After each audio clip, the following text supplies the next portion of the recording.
Hello, hello, beautiful souls. I hope you're having an amazing start to your week. We are going to talk about self care as a healer, as well as clearing guilt as a healer. So, I am actually currently running, if you are listening to this as I'm recording this, November 18th, 2024, a self care challenge for healers. So, if you want to join us, we're not already joining us. I'm going to put the link in the show notes for you. P.S. I'm at Black Rifle Copy Company in the city that I live in. There's people all over, and I said I was just going to do this in a way that felt alignment for me. And I'll try to clear out some of the background notes. We'll see what actually happens, but just roll with me here. Just come hang out with me as I'm having some coffee and hanging out in such a vibey location. So, we are doing this free self care challenge. You can also listen to what inspired this and why on the last episode. So, if you haven't listened to the last episode, go listen to it. And also, I talk about what's to come with the Untamed Healer podcast. I'm so fucking stoked. I feel so grounded and excited about some of the topics we're going to be having or conversations we're going to be having together. So, I asked inside of our Quantum Healers realm on Instagram, which is our broadcast channel and community for healers. So come join us if you're not in there. I asked a couple different things. And of course, if you're not in there and you're hearing this, go pop in there and tell me what it is that you're struggling with. So I asked these questions. What do you struggle with the most when it comes to self-care? What are your struggles with boundaries? And one of the biggest ones, I'm going to read some of these. I'm not going to share names, but I will read some of these. And I am going to share with you some resolutions around this as well. And then guilt was a huge theme, which hence the clearing guilt as a healer. And when it comes to like why the guilt is coming up and what you think you should be doing instead, this was potent too to hear because I feel like it's really relatable across the board. So as you're listening, I want you to see if this resonates with you. I'm also going to share with you what your aligned actions are for this self-care challenge. And if you are doing this with us real time, I'm going to be putting the audios here on my podcast because I feel like this is the best way to communicate with you when we're inside of our broadcast channel instead of sending you 526 different 1-minute voice notes. Maybe one day Instagram will catch up and we'll actually be able to send longer than that. But I feel like this is an easier way to take me with you in your car or while you're getting ready for your day or while you're cooking. So I'm honored to be with you. So let's go ahead and dive into this. First things first is I want you to grab your journal as soon as it's safe to do so, or hit pause if you are in a space where you can actually journal. And I want you to ask yourself, in a perfect world where everything would be fine, no one would be hurt, nobody's feelings would be hurt or anything like that, like there would be no guilt, shame, anything around self-care for you and taking time out of your day for you, what would that look like for you? Now, maybe you're someone that thrives in routine and you love routine. And if that's the case, honor that. Let it be that. Maybe you're someone, and this is more me, I like to have a routine, but with flow. So routine for me is like I work between specific hours. Sometimes I have a dead stop, like this is the time I'm stopping working, period, at the end. But I prefer to work during the day. I prefer my morning workouts. I will let myself work out some other time during the day. If I have different appointments for my kids or something else going on that I can't make it work first thing in the morning, and I let it be, no big deal. This has been a fucking work in progress, let me tell you. So what is it for you? Maybe you like complete flow in your day. Maybe you're just like, let me just bebop around and see what happens. Let my intuition follow me. Let me say that differently. Let my intuition be my guide. And so if that's true for you, how can you honor that more? So what does self-care look for you? And can you simplify this? I don't want it to be where it's like, 103 things that you're adding in every single day and calling it self-care. We're not going to check the boxes, though. I know I have some Virgos listening or some Virgo rising or someone with a lot of Virgo in their chart. They're like, I love the checklist. Okay, if you have a checklist kink, amazing. Make the checklist and check it off. I actually kind of have a checklist kink as I'm looking over at my planner, mostly to keep my brain on track and that I don't miss anything.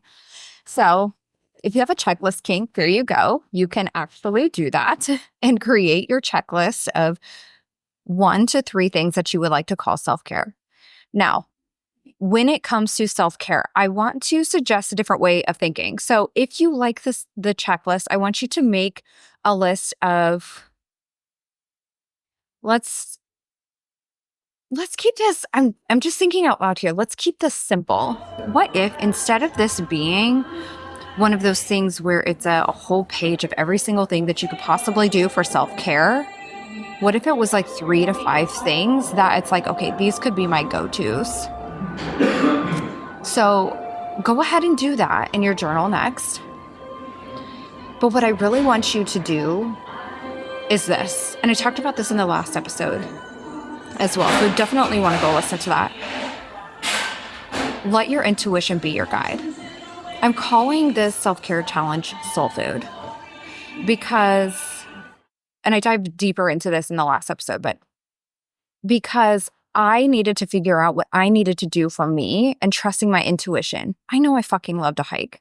I know I love to drive around with my windows down and my panels off of my Jeep with my music loud and just sing like I am the lead singer at a concert.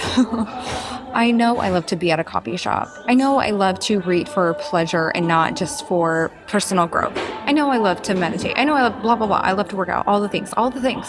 And yet, aside from working out and an occasional meditation and occasional journaling and whatever, I wasn't doing these things. Now, there's a lot of reasons that I explained in the last episode, but I decided what was I going to do that day that was intentional for me. So journaling, because I am in therapy, and she was like, I want you to journal every single day. And I was like, okay, bet I can do that. And I did order a book called The Revenge of the Forgotten. I'm not making myself read every single day because that feels like jail for me. But I am picking it up usually before bed or sometime throughout the day, and I'm reading at least a chapter or 2. I really love to be in motion and in movement, but I don't want to listen to an audiobook. So that's just my energy type. So I do it when I'm most apt to relaxing. And for me, usually that's at the end of the day. And I love that for me. So, and I know that about my energy. So for your soul food, I want you each and every day, this does not have to be something huge, but I want you to tap in and what is it that my soul is craving today? It might be, I need a beach vacation. It might be, or if you're more of a mountain girly like I am, it might be, I need a mountain getaway with a cabin tucked away in the middle of nowhere with a fire going and snow falling. And that might not be what you can have at this moment, but so 1, how can you bring that into your reality now? How can you bring that into your reality now? Because what you're seeking isn't actually the ocean or the mountains. And hear me loud and clear when I say, I could be like, yeah, the fuck right. Because I'm like, I'm a mountain girl stuck in a city. And also, how can you bring that into your reality now? Let me just share with you something that came up the other day, because I'm really doing this alchemizing activity for myself. So the other day I was in meditation, and it was like, I don't know what it was called. It was something around calming, creating calm and peace in your life or something. I don't know. But it was guided to a specific place that I felt calm. And for me, that was a very specific hike in a very specific location. I could smell the snow, and I started crying because I was sad because I missed it. And I was like, in my mind, in the meditation, I was like, okay, I let myself have my tears. And then I was like, how can I alchemize this? And I shifted that energy to gratitude. What I was actually needing, yes, was the peace, and also gratitude for the experience of the peace that I have now in my memories. I have those memories. They're mine. They're not going fucking anywhere. I can go back to that place in my mind and have that peace, have that freedom, smell that snow, like all of it. And so how can you alchemize the energy that's coming up? And we're going to talk about guilt here in just a moment, but how can you alchemize that guilt? What is it that you need instead? What is it that you would rather feel instead? What is it actually trying to tell you? What is the guilt trying to tell you? I don't want you to run from it. I don't want you to automatically reach for Reiki or whatever badass powers and abilities that you have. I want you to lean into it and ask, what are you trying to tell me? What is this actually about? And then go alchemize it. And so I want you to follow the soul food this week. And as you are tapping into these soul food experiences, I am going to create a box inside of like a reply box inside of our community together. And I want you to tell me what you're doing for your soul food that day. And I want you to also tell me like what feeling came up around it, because this is really useful to know. And if you're just like, I'll give you a little hack. If it's like, I want to do this, but I'm feeling guilt around it. So let's not tap into the energy of right now, because you know what you need. What is the feeling that you're after? What is the feeling that it's going to give you? And how will it feel to have done? Once it's done, how would that feel? Because I'm guaranteeing that you won't feel guilty afterwards. You'll feel something else. Bring that into now and then go do your soul food. And let what you're doing be proof as to how it's safe to spend 10 freaking minutes by yourself. I'm not saying go spend hours on it. I'm saying go spend 5 to 10 minutes, sit your butt down and meditate. Sit your butt down and journal. Like go for a walk by yourself. Pull out the paints and do some painting. If you are doing Reiki, this is something I'm going to be teaching you inside of Quantum Illumination Reiki certification program. If you want in that, first of all, the waitlist is in our show notes, but DM me Reiki on Instagram. Also in the show notes, if you're not following me, let's go be besties. I'm going to be teaching you how to integrate this into the day-to-day life. Look, it's 2024. We have busy lives. I don't know about you, but I don't have time to sit around and just practice for hours on ends. But I am embodying the F out of what it is that I teach you and how it is that I am healing and how it is that I heal my clients on a day-to-day basis. How? Because I'm integrating it into my everyday life. So instead of feeling like you have to sit down and practice every single thing that it is that you're learning, what if you embodied it and that was you practicing? My hands are vibrating as I'm talking about this. What if you just embodied it and that is you actually practicing? That is you improving your techniques, improving your skill, and integrating it into your day-to-day life. And again, I'm teaching you how to do this in level 1 of Quantum Illumination Reiki. So this episode is not about that, but just wanted to share that with you because I think it's so useful to know that we can integrate it into our day-to-day life. Okay, so let me just recap this and then we'll move on to guilt because this is coming up. And then I'm also going to read to you the responses because I said I would. So 1, in a perfect world, if no one would get mad and everything would be okay, what would a great self-care routine look like for you? And 2, I want you to make 3 to 5 things that feel like soul food for you, that you know are like the tried and true, like these light you up. What are those? And then your aligned action is every single day for 10 minutes. Well, first I want you to tap into what your soul is craving. What is your soul craving? Your soul has a menu that lights you up. You don't have to write those down, but your soul is telling you something. It's like, I think we're choosing, or it's not even I think, we are choosing this from the menu today.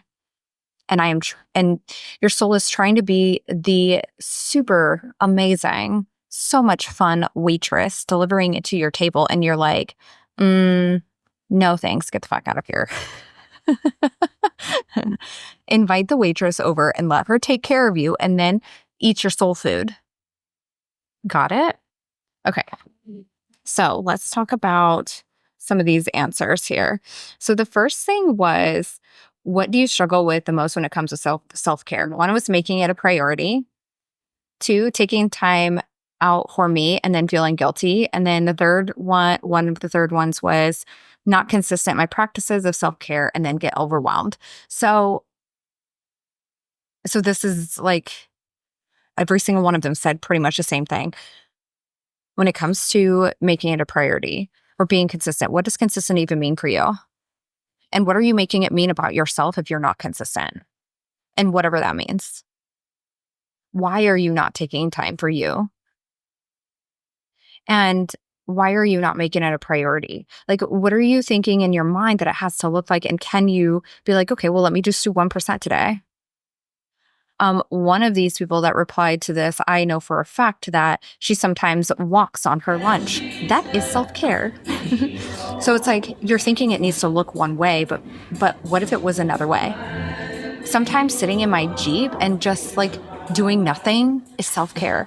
If you know, you know, like sitting in the driveway before you go inside and just like dying out. That is a form of self-care.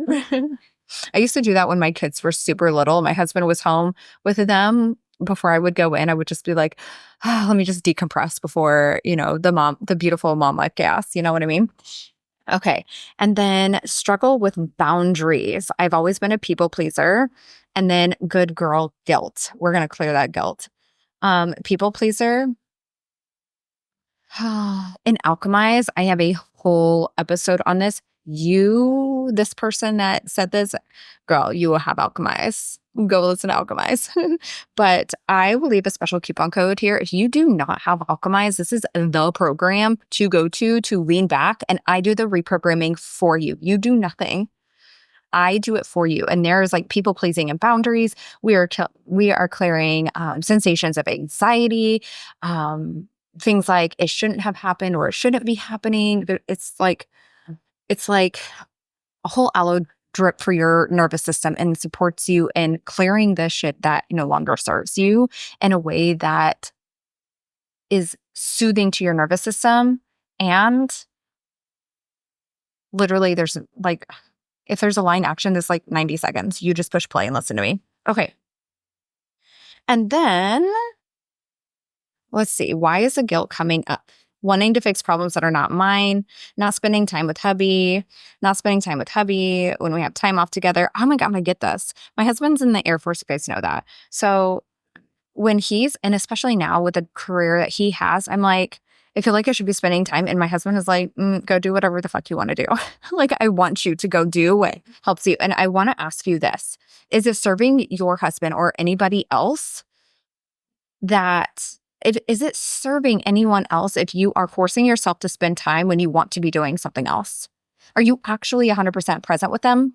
Because I dare to say you're not. I dare to say you're not. So, and then let's see. What do you think you should be doing instead? Not worrying about issues that aren't mine, doing what hubby and friends want to do to avoid arguments, taking time to do crafts and practicing your healing modalities. Yes. So how can you integrate your healing modalities in your day-to-day life without having like quote extra time? You're embodying them. How can you simplify the crafts that you want to do and do a little bit at a time? And then if friends and hubby want to do something and they're getting pissed off at you, who is that about? Because it's definitely not about you. That's about them wanting you to do something that you are like, it's actually a no for me. I'm going to sit this one out. I hope you guys have an amazing time. No is a full sentence. No is a full sentence. Okay. So that's your align actions. I'm actually going to create the clearing guilt as a separate podcast episode. So you're going to want to go listen to this one next. But that's your align actions, is to tap in each day during this challenge and I want you to pick off the menu of your soul food. This is going to be simple because your soul is going to guide you on what it is that you need. And then come into our broadcast channel together and pop it into the box what it is that you've done for your soul food today. Okay? All right. I can't wait to do this with you. I'll talk to you soon.